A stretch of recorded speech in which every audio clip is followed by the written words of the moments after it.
Imagine you show your parents your report card and you got A's in math and science, but the only thing they notice is that C that you got in geography. Or if you're out with your friends and they keep praising you, saying he's such a friendly person and he always puts a smile on people's faces, but sometimes he's a little bit cocky, and you immediately forget about all those nice things they just said and you start to focus and dwell on that one bad thing that they said. Why do we do this?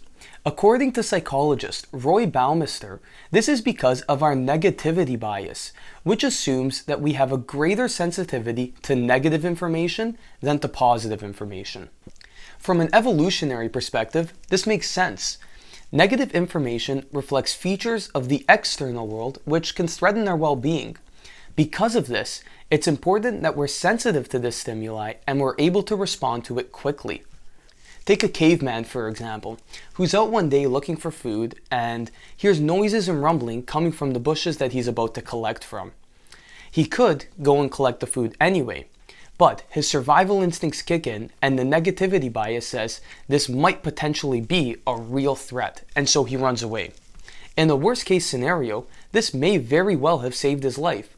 How does the negativity bias keep us safe in the current day?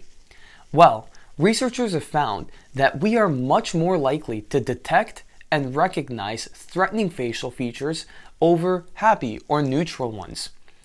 This means that we can be aware of any potential threat coming our way and we'll know to stay away so that we'll stay out of danger. Thanks so much for watching. I hope you enjoyed the video. Please like and subscribe, and I'll see you guys in the next one.